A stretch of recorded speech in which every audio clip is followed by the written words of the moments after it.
Na carta de Paulo aos Gálatas, no capítulo 6, nós vamos ler do verso 7 até o verso 9. Gálatas, capítulo 6, do verso número 7 ao verso número 9.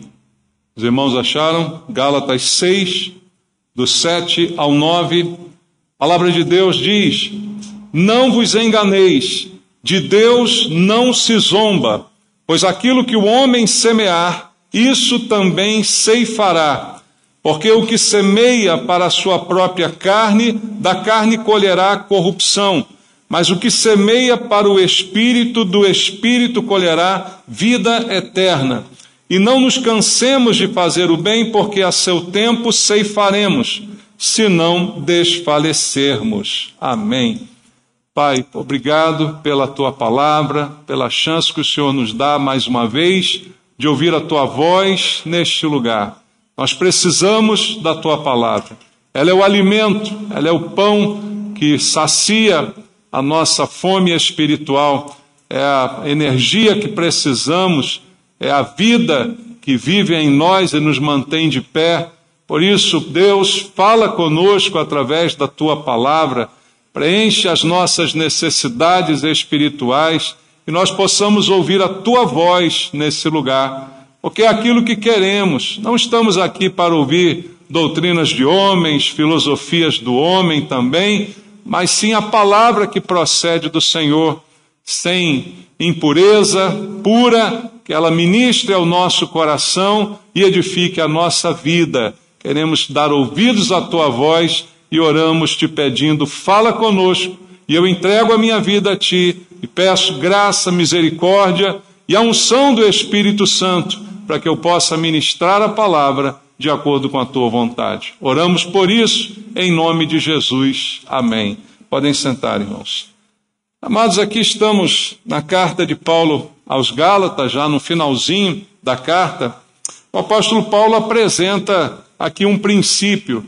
E como eu já disse aqui várias vezes à igreja, a Bíblia toda contém princípios de Deus. E um princípio, ele pode estar no Antigo Testamento, pode estar no Novo Testamento, não importa onde, ele é eterno. Ele não vale apenas para uma época, ele não vale apenas para um local, para uma circunstância. Os princípios de Deus são eternos na história. Seja no Antigo, no Novo Testamento, eles valem eternamente. E o que Paulo está apresentando é uma lei espiritual. É um princípio que nós também encontramos no Antigo Testamento. E, mais uma vez, é reforçado aqui no Novo Testamento pela palavra de Paulo. E esse princípio eterno que ele apresenta para nós, como todos os princípios de Deus, eles precisam ser cumpridos, obedecidos, encarados para a nossa vida prática, para que a gente viva de acordo com eles.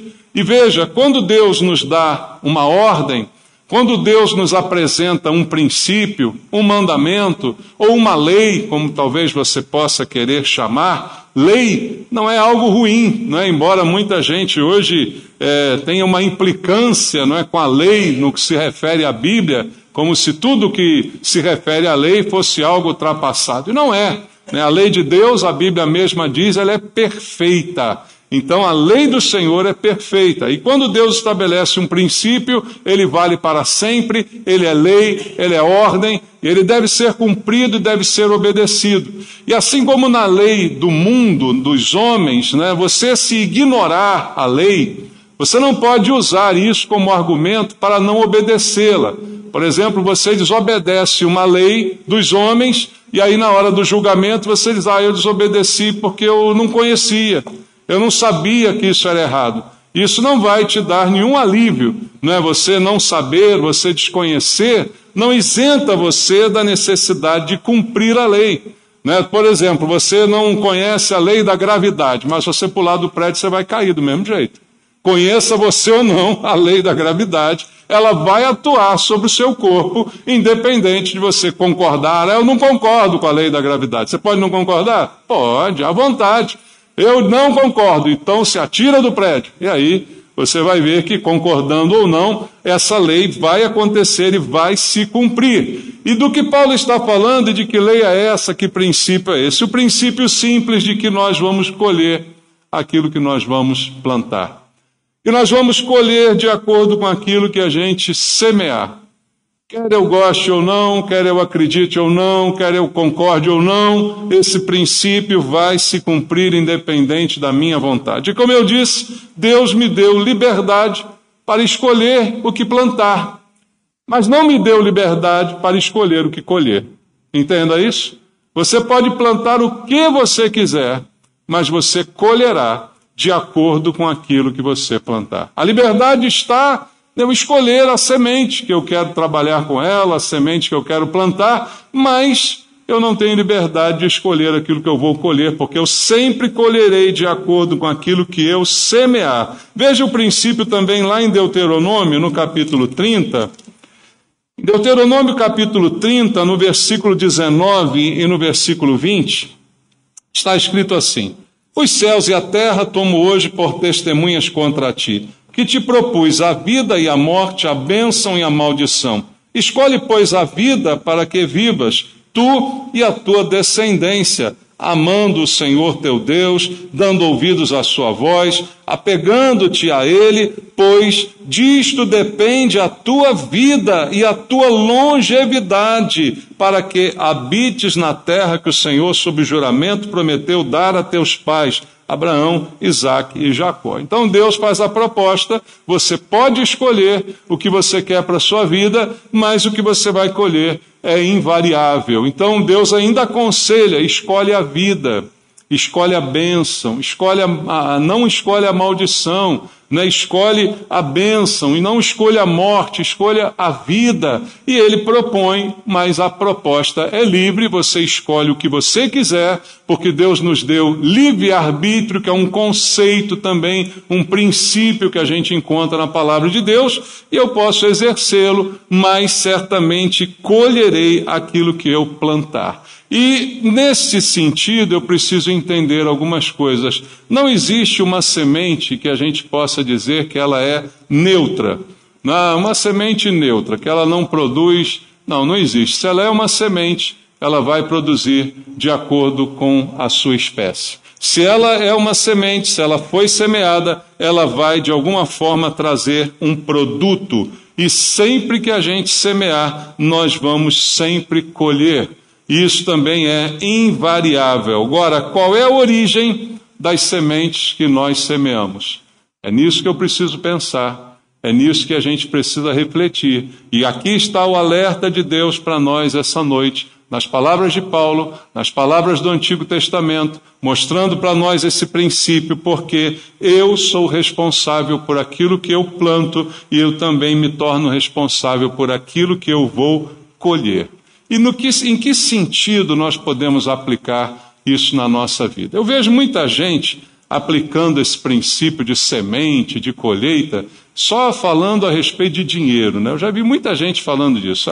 Semente é dinheiro, colheita é mais dinheiro ainda, não é? Isso é resumido assim na vida de muita gente. Algumas igrejas pregam assim, alguns pregadores enfatizam isso, né? Incentivando talvez você a semear muito para colher muito. Há um versículo que fala inclusive sobre isso, e aí as pessoas ficam atreladas apenas a essa ideia de que semente é relativa a dinheiro, e não tem nada a ver com isso. Semente está em todas as áreas da nossa vida, em tudo que a gente faz, cada escolha que exercemos, cada decisão que tomamos. Podemos naquele momento estar plantando algo que não é colhido imediatamente, porque toda plantação tem um tempo para aquela semente brotar, mas que será colhido invariavelmente da mesma forma como eu plantei. E há coisas que não se resumem simplesmente à área material, mas à área espiritual. Nós temos sementes espirituais. Nem toda semente se refere a algo material. Por exemplo, as sementes das palavras e das atitudes que nós tomamos no nosso dia a dia. Você sabia que com suas palavras você pode semear alguma coisa em você mesmo ou na vida de alguém? Com as palavras. Veja, eu não sou favorável daquele pessoal, né, que Você leu aquele livro, As Palavras Têm Poder, né? E transformaram isso quase que numa magia crente, né? Uma magia gospel. Você fala e vira um abracadabra, né? Que aquilo vai acontecer. Se você amaldiçoar, está amaldiçoado e tal. Tem gente que fica atrelado a isso. Não, eu não creio nisso, mas é verdade que palavras muitas vezes funcionam como sementes na vida da gente, na vida dos nossos, dos próximos. Então, nós podemos, com palavras, destruir uma pessoa. Nós podemos, com coisas que dizemos, arruinar a reputação de alguém, é ou não é, irmãos? Então, há uma responsabilidade, há uma semente que está sendo plantada e que vai gerar, em determinado momento, um fruto. E nós podemos amaldiçoar com palavras? Sim, podemos. Agora, não quer dizer que a nossa palavra ela tem poder de amaldiçoar, e, né, alguém vai usar o exemplo, Jesus amaldiçoou a figueira e ela secou, então eu também amaldiçoo você e tal. Então viram uns crentes aí meio da caverna do dragão, né, uns crentes meio mágicos, né, que abençoam, que amaldiçoam, que saem por aí falando um monte de besteira. Não, mas você pode amaldiçoar com a sua boca? Sim. Vai se cumprir ou não? É outra história, mas há uma grande chance de você prejudicar alguém com uma palavra mal dada a quem você se refere, né? Aos filhos, aos parentes, aos que são próximos. Nós podemos amaldiçoá-los com alguma palavra mal dada, né? A própria psicologia hoje já desenvolve esse conceito de que se você fica dizendo para uma criança, para uma pessoa na informação que ela não vale nada, que ela não vai nunca ser nada na vida, que ela não presta para nada, ela vai crescer com aquele sentimento, com aquele pensamento, se colocando em detrimento dos outros, né? Vai gerar uma série de problemas psicológicos nessa pessoa que talvez venham trazer consequências muito ruins para o seu futuro. Então isso tudo está atrelado a palavras que nós dizemos. E atitudes? Atitudes também são sementes, irmãos.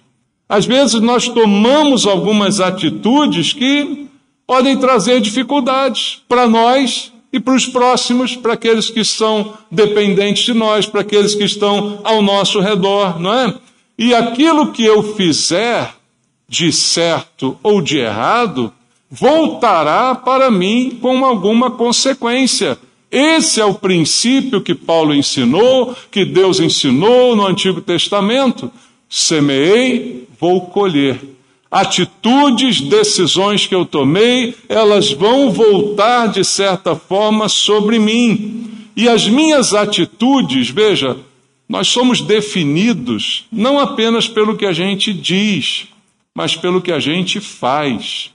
Na verdade, o que a gente faz fala mais alto do que aquilo que a gente diz, não é verdade?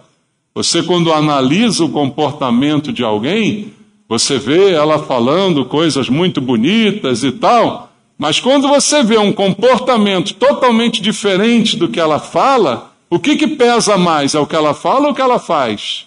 O que ela faz pesa muito mais. Então, aquilo que nós fazemos certamente traz a definição de quem nós somos, do nosso caráter, da nossa honestidade, da nossa postura, através de ações que nós tomamos. A nossa personalidade, essa característica individual de cada um de nós, não é definida pelas nossas palavras, mas é definida pelas nossas ações, pelas nossas atitudes, e nós vamos dar conta de cada uma delas. Então, o que o princípio me alerta?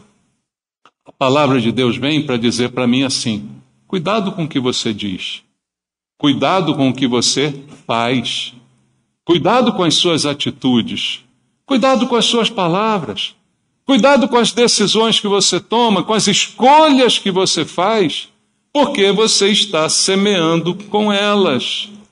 E aonde que nós semeamos estas coisas, esses princípios espirituais, que eu disse aqui não são dinheiro? Você semeia essas coisas normalmente no coração das pessoas.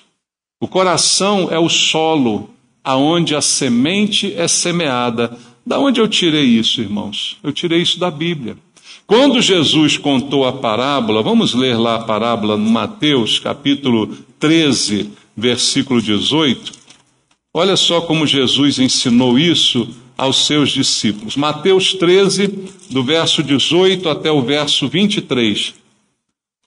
Mateus 13, do 18 ao 23. Ele diz: atendei vós, pois, a parábola do semeador. Olha o semeador aí. Semeador semeia semente. A todos os que ouvem a palavra do reino e não a compreendem, vem o maligno e arrebata o que lhes foi semeado. Aonde? No coração. Este é o que foi semeado à beira do caminho. O que foi semeado em solo rochoso, esse é o que ouve a palavra e a recebe logo com alegria, mas não tem raiz em si mesmo, sendo antes de pouca duração.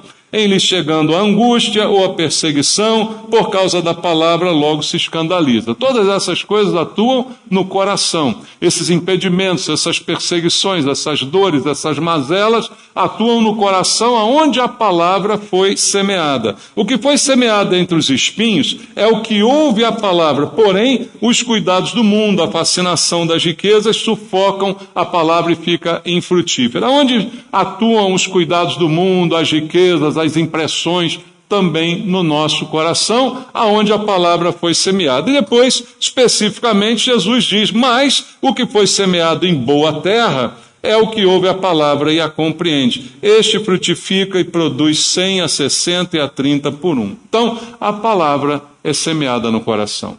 E a que brota, como diz essa parábola em outro evangelho, é a que cai no bom e reto coração, que acolhe a palavra e que permite que ela frutifique. Então eu preciso com isso entender que tudo que eu falo, tudo que vem das minhas atitudes para com as pessoas é semeado também no coração destas pessoas. E eu preciso preparar este solo. Quando você precisa falar algo para alguém, quando você precisa agir de alguma forma com alguém, você vai, de alguma maneira, plantar uma semente. Você deseja que essa semente seja boa ou ruim? Você deseja provocar nessa pessoa um entendimento ou um ódio contra você?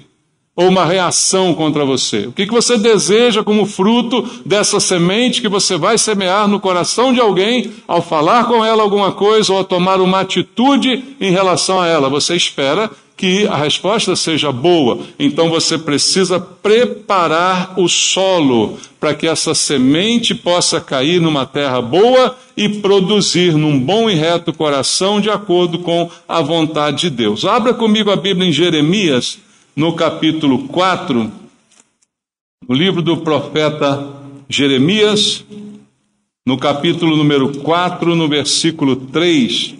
Vamos ler aqui este versículo da palavra de Deus, Jeremias capítulo 4, verso número 3, diz assim: porque assim diz o Senhor aos homens de Judá e Jerusalém: lavrai para vós outros campo novo, e não semeeis entre espinhos.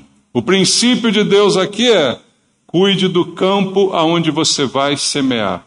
Não semeie no meio de espinhos. Prepare o terreno para que a sua semente possa brotar, para que esse trabalho que você terá de plantar possa dar resultado. Alguém planta para não colher? Não, nós queremos colher, mas queremos colher coisas boas. Então, prepare o campo onde você vai plantar, prepare aquele que você vai com aquele com quem você vai falar, aquele com quem você vai tomar alguma atitude. Haja uma preparação para que no final a colheita seja boa e você possa colher algo bom daquilo que você semeou. Então a nossa preparação também é necessária antes de plantar alguma coisa. Então nós deveríamos tomar cuidado e atentar para essas coisas. Outra coisa que esse princípio nos ensina, e por isso o exemplo utilizado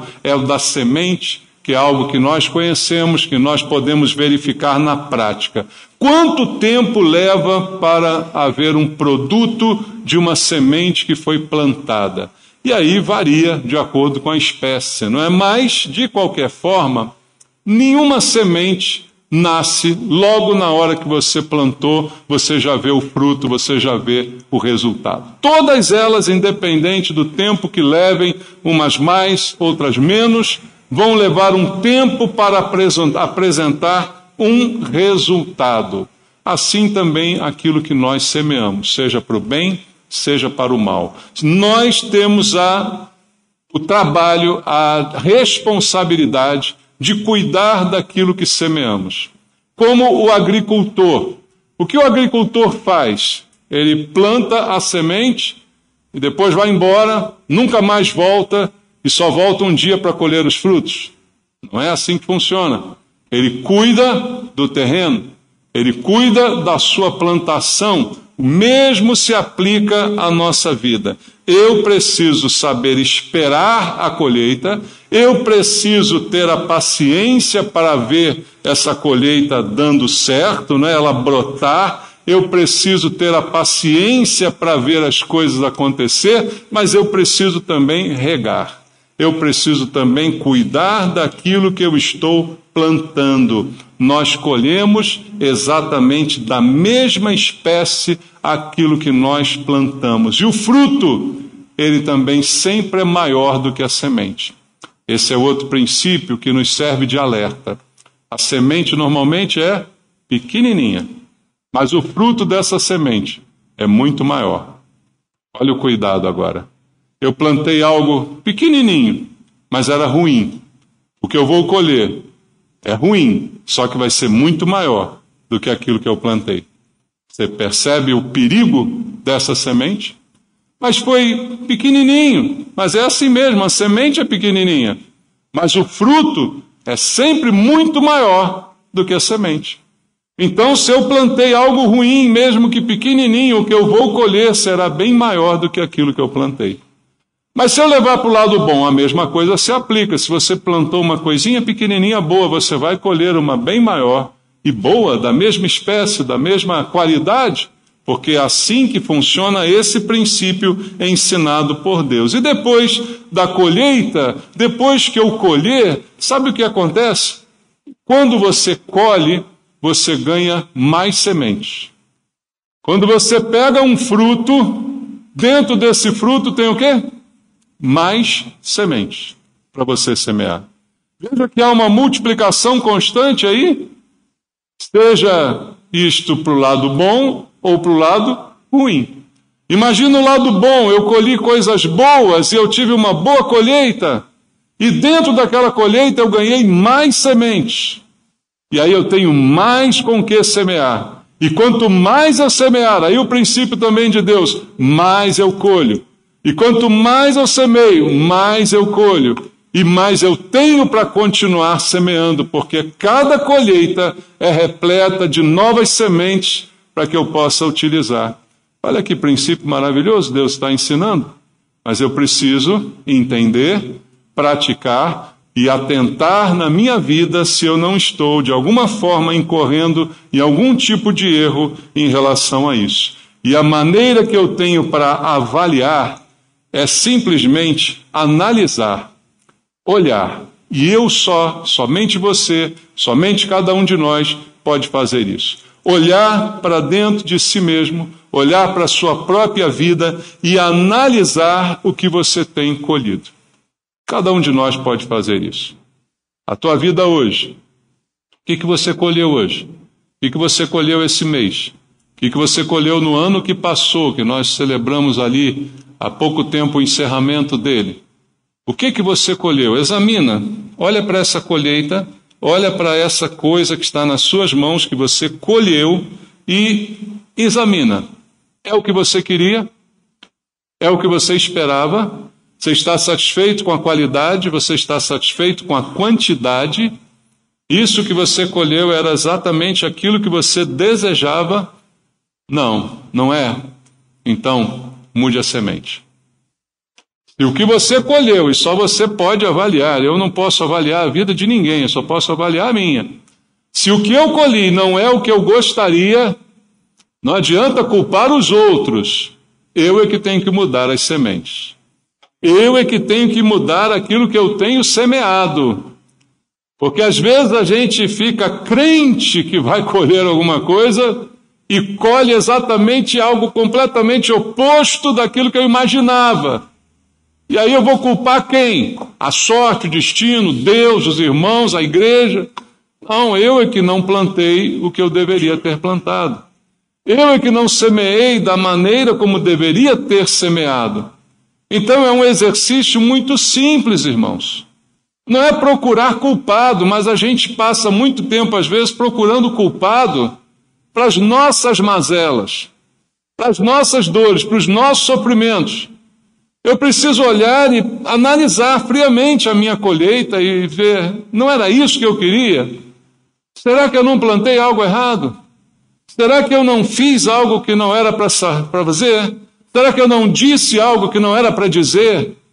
Será que a minha atitude não foi condizente e por isso hoje eu estou colhendo dessa forma? E aí eu preciso, então, analisar para corrigir. E se estou colhendo alguma coisa ruim, somente o arrependimento e a mudança consertam isso. É como diz a Bíblia, lembra-te de onde caíste. Arrepende-te.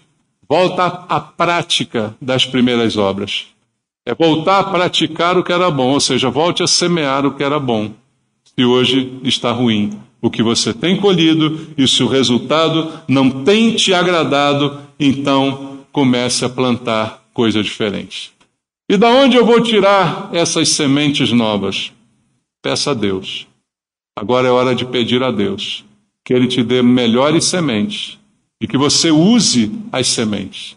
Às vezes Deus nos dá boas sementes e nós não usamos, nós não plantamos, nós não fazemos render, e aí só colhemos porcaria, mas fomos nós que plantamos a porcaria que estamos colhendo. Então peça a Deus boas sementes, Ele é o semeador, Ele tem as melhores sementes para colocar nas suas mãos.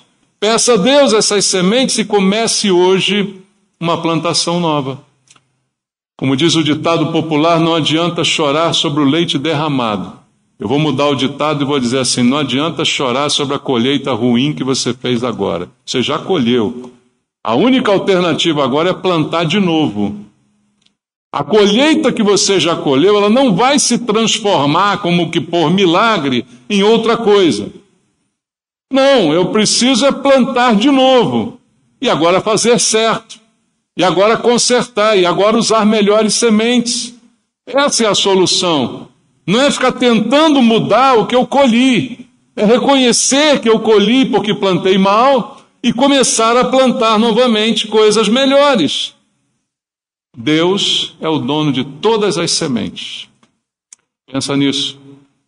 Tudo que existe hoje, tudo que existe na terra, quem criou, irmãos? Foi Deus. Cada animal, cada planta, cada espécie diferente. Quem criou? Foi Deus. Ele é o dono de todas as sementes.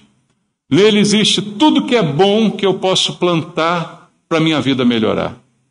No Senhor existe toda orientação que eu preciso para ter atitudes melhores, para ter palavras melhores, para fazer coisas melhores. Tudo isso eu encontro em Deus.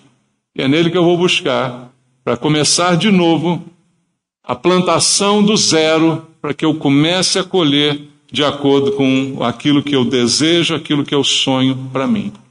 E uma última coisa que eu quero também lembrar a você é que, da mesma forma que nós semeamos, a Bíblia diz que o inimigo também semeia.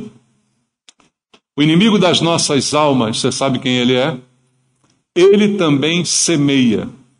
A Bíblia diz que ele semeia até contenda entre os irmãos, né? Ele semeia. É uma semente que ele está plantando. Para quê? Para colher a discórdia, para colher a divisão, para colher a ruína. Ele veio roubar, matar, destruir, né? Então ele também faz as suas sementes. Mas aonde ele tem semeado, muito especificamente na nossa vida, como já disse aqui em algumas pregações, o inimigo não pode possuir um crente. Ele não pode tomar posse do corpo de um crente, porque você é templo do Espírito Santo. Se você de fato é crente, não estou falando de frequentadores de igreja, estou falando de cristãos nascidos de novo, né? O diabo não pode dominar o corpo de alguém que nasceu de novo, mas ele pode influenciar a mente, e é ali que ele semeia. A semente maligna que o diabo tem semeado na vida de muitos de nós está principalmente nos nossos pensamentos. Aquilo que eu penso normalmente se reflete naquilo que eu sou. A minha maneira de pensar, a minha maneira de encarar a vida, os pensamentos que eu tenho a respeito das situações normalmente se refletem nas minhas atitudes diante do mundo, na igreja, no trabalho, em todas as áreas da minha vida, porque antes de agir eu pensei. E nos meus pensamentos, muitas vezes, o inimigo tem semeado. Ele vai semear. Isso ele vai fazer, não tenha dúvida. Agora, se eu vou deixar crescer é outra coisa, entende? É como diz aquele ditado, né, que você não pode impedir um passarinho de pousar na sua cabeça, mas você pode impedir que ele faça um ninho. Todo mundo conhece isso, né? Porque você está andando na rua, o passarinho vem e pousa. O que você faz? Dá-lhe um tapa, né? Pá! Vai embora, sai daqui. Agora, se você permite que ele venha, pose, comece a trazer galho por galho e faça um ninho na sua cabeça, quer dizer, você não fez nada. Então o diabo vai semear, você deixa que ele semeie, construa um castelo na tua cabeça, aí o erro é seu. Mas o que você tem que fazer é impedir. Que ele vai semear, vai. Toda hora vai vir um pensamento ruim, toda hora vai vir uma seta maligna na sua mente, querendo te derrubar, querendo te deprimir, querendo que você pense mal dos outros, querendo que você se ache o coitadinho, o patinho feio. Toda hora o diabo vai semear, mas cabe a você dizer, sai diabo, tá bom? Cabe a você dizer, na minha cabeça, não. Porque as sementes malignas que ele tem plantado é para que a gente imagine coisas, para que a gente invente coisas, para que a gente aumente coisas. Dizem que quem conta um conto aumenta um ponto, é verdade? Porque nossa mente é frágil e o diabo vem e sugere. Você vê uma cena, ele vem e coloca outras coisas que você não viu, mas elas são inseridas na tua cabeça. Você pensa alguma coisa, ele vem e inventa alguma coisa e coloca ali na sua cabeça para você imaginar coisas que não existem, aumentar coisas que não são tão grandes assim. Isso é trabalho do diabo. Por isso a Bíblia traz conselhos, e um deles Paulo fala assim, aos Filipenses capítulo 4, versículo 8. Finalmente, irmãos, tudo que é verdadeiro, tudo que é respeitável, tudo que é justo, tudo que é puro, tudo que é amável, tudo que é de boa fama, se alguma virtude há, se algum louvor existe, seja isso que ocupe o quê? O vosso pensamento. Todas as coisas que Paulo diz aqui deveriam ocupar os nossos pensamentos são todas as coisas que o diabo não gosta. O diabo gosta de alguma dessas coisas aqui? Verdade, respeito, justiça, pureza, amor, boa fama, virtude, louvor. O diabo não suporta nada disso. E aí Paulo diz, ocupe a tua mente com tudo aquilo que o diabo não suporta. Mas aí você ocupa a sua mente com fofoca. Você ocupa sua mente pensando mal dos outros, você ocupa sua mente maquinando, ou achando que alguém está maquinando contra você, né, se achando vítima de alguma coisa. Então você, ao invés de ocupar a sua mente com todas as coisas boas que o diabo não gosta, você ocupa a sua mente com todas as coisas ruins que o diabo gosta. E aí junta a fome com a vontade de comer, né? Aí você deu ao diabo aquilo que ele queria, então ele semeia à vontade na sua mente. E essa é a nossa luta, não permitir que essas sementes brotem dentro de nós. Veja o que diz Provérbios 15. São conselhos simples de Deus que a gente precisa colocar em prática para que as coisas mudem. Provérbios capítulo 15, a resposta branda desvia o furor, mas a palavra dura suscita a ira. Qual é a sua escolha? Evite a contenda, evite dar armas ao diabo, como diz o apóstolo Paulo também, não deis lugar ao diabo, mas resisti, né? E evite e repila, assim nós devemos fazer. Quando um não quer, dois não brigam, diz também o ditado popular. E também Paulo nos diz em Romanos, capítulo 12, vamos ler, Romanos capítulo 12, versículo número 21. Não te deixes vencer do mal, mas vence o mal com o bem. Tudo isso compõe as sementes que nós precisamos plantar e aquela que nós precisamos evitar que se instalem na nossa mente e no nosso coração. E eu preciso aprender a semear. Semear para o futuro, semear para que um dia eu venha colher. E o que todos nós queremos no final é o que diz Paulo. Aqui eu deixo contigo um último versículo, em 2 aos Coríntios, capítulo 9, versículo 6. Como nesse capítulo Paulo está falando da questão financeira, as pessoas só usam isso como parâmetro. Mas veja só o que ele diz, 2 aos Coríntios 9, 6 a 11. E isto afirma: aquele que semeia pouco, pouco também ceifará, e o que semeia com fartura, com abundância também ceifará. Cada um contribua segundo tiver proposto no coração, não com tristeza ou por necessidade, porque Deus ama a quem dá com alegria. Deus pode fazer-vos abundar em toda a graça, a fim de que, tendo sempre em tudo ampla suficiência, superabundeis em toda boa obra. E como está escrito, distribuiu, deu aos pobres, a sua justiça permanece para sempre. Ora, aquele que dá semente, quem é que dá semente? Ao que semeia, e pão para o alimento, também suprirá e aumentará a vossa sementeira e multiplicará os frutos da vossa justiça, enriquecendo-vos em tudo para toda generosidade, a qual faz com que por nosso intermédio sejam tributadas graças a Deus. Aquilo que semeamos, aquilo que colhemos, a fartura que temos, a alegria que temos, tudo isso redunda em glória para Deus. Então, semear e colher não é só algo individual, mas é algo que também reflete a glória de Deus na nossa vida. Quando você semeia e colhe coisas boas que você mesmo semeou, Deus é glorificado. Então, quando você tira da sua vida sementes ruins, e começa a consertar e passa a semear coisas boas e colher coisas melhores ainda, Deus é glorificado. E você é abençoado. Aí você olha no futuro para as suas mãos e vê quantas coisas boas eu estou colhendo, quantas coisas boas estão satisfazendo o meu coração. Que assim aconteça. Se hoje não está satisfeito, comece a mudar. Depende de você, não depende de Deus, porque Deus já deu o princípio. Agora depende da gente seguir o princípio. Amém? Vamos orar? Pai, nós ouvimos a Tua palavra, os princípios que nos foram apresentados, e agora, Deus, nós queremos vivê-los em nossa vida. Nós queremos olhar para as nossas mãos hoje e ver o fruto que temos em mãos. Se ele não é aquilo que a gente queria, Pai, é preciso mudar a semente. É preciso que a gente volte atrás e conserte. É preciso que a gente comece a plantar coisas novas na nossa vida.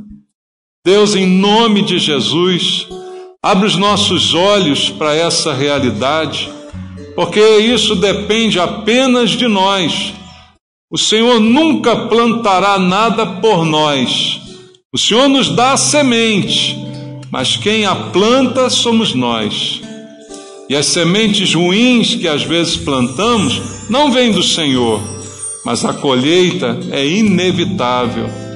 Por isso, Deus fala ao nosso coração e nos ensina a plantar direito, nos ensina a escolher bem as sementes que nós plantamos, porque eu tenho certeza que o teu desejo, como o Senhor disse, escolhe a vida, escolhe a bênção.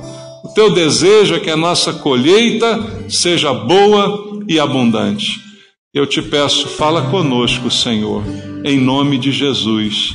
Amém. Graças a Deus. Vamos louvar, a ceia será servida, quem é cristão está convidado.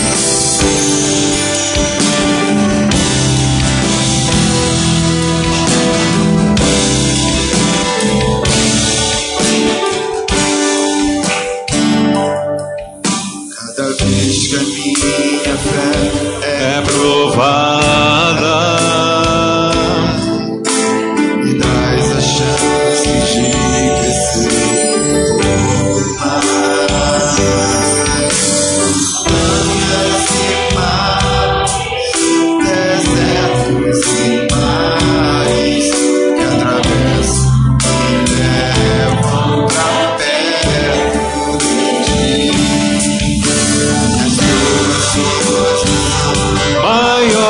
desistiu, meu Deus, e não vão me impedir de caminhar. Se diante de mim não se abrir o mar, Deus vai me fazer andar por sobre as águas, rompendo em fé. Minha vida se revestirá do seu poder, rompendo em fé. Com ousadia vou mover o sobrenatural. Vou lutar e vencer, vou plantar e colher. A cada dia vou viver rompendo em fé.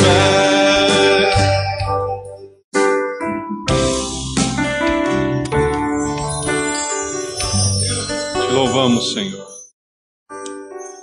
Glória a Deus.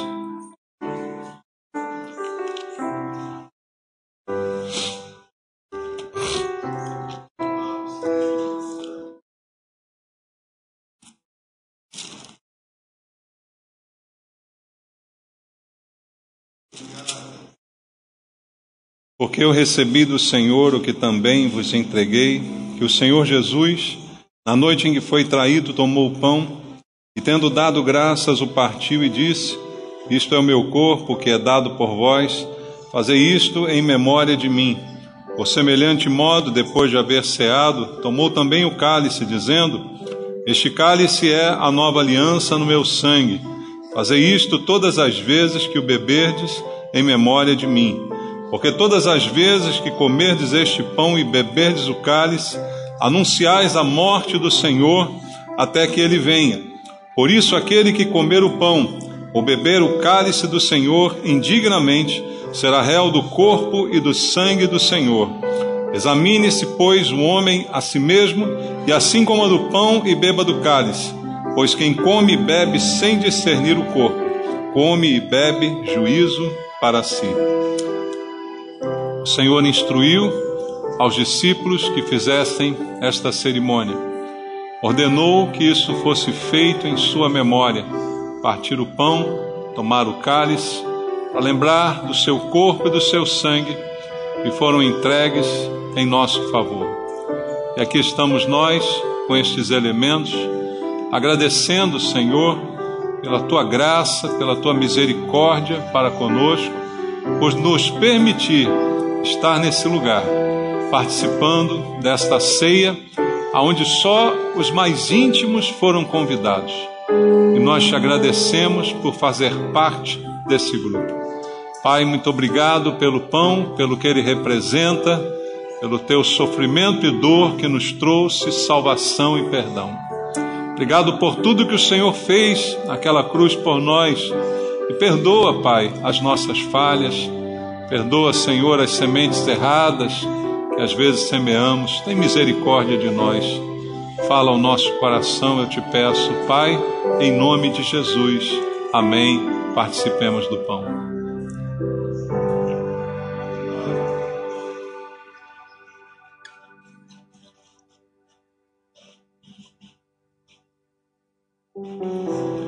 Da mesma forma, o Senhor tomou o cálice. E este cálice, diz a Bíblia, é o cálice de uma nova aliança, feito através do sangue de Jesus, sangue que derramado na cruz nos purificou de todo pecado. E o que temos a dizer, o que temos a fazer, por tantos benefícios que recebemos, como diz o salmista, simplesmente tomar o cálice da salvação, agradecendo, contritos ao Senhor, pedindo perdão pelos nossos pecados ainda cometidos, pedindo graça e misericórdia mais uma vez, e clamando ao Senhor para que a Tua graça esteja sobre nós. Graça é aquilo que não merecemos. Nada foi por mérito nosso, tudo por mérito Teu. Obrigado, Jesus, pelo que o Senhor fez. Abençoa o cálice e a igreja que participa dele. e a nossa unidade, em nome de Jesus. Amém. Participemos do cálice.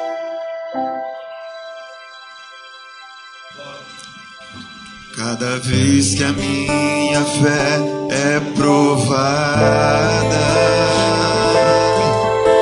me dás a chance de crescer um pouco mais.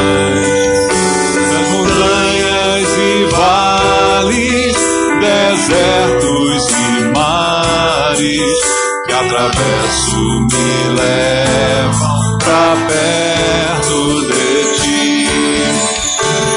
Provações não são maiores que o meu Deus e não vão me impedir de caminhar. Se diante de mim não se abrir o mar, Deus vai me fazer andar por sobre as águas, rompendo em fé. Minha vida se revestirá do seu poder, rompendo em fé. Com ousadia vou mover o sobrenatural, vou lutar e vencer, vou cantar e colher. A cada dia vou viver, rompendo em fé. A cada dia vou viver, rompendo em fé. A cada dia vou viver, rompendo em fé. Obrigado, Jesus. Recebe o nosso culto essa noite, Pai. Glória a Deus. Amém, querido. Deus te abençoe. Vamos pedir a bênção do Senhor. Não esqueça, sábado, culto das mulheres.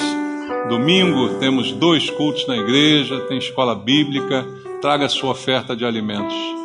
Que a graça e a paz do nosso Senhor e Salvador Jesus Cristo, o amor de Deus, a comunhão e a consolação do Espírito Santo reine sobre a igreja. Que o Senhor te abençoe, te guarde, te leve em paz, te leve em segurança ao teu lar e traga você sempre com alegria para cultuá-lo aqui. Que Deus te abençoe rica e abundantemente, em nome de Jesus. Amém.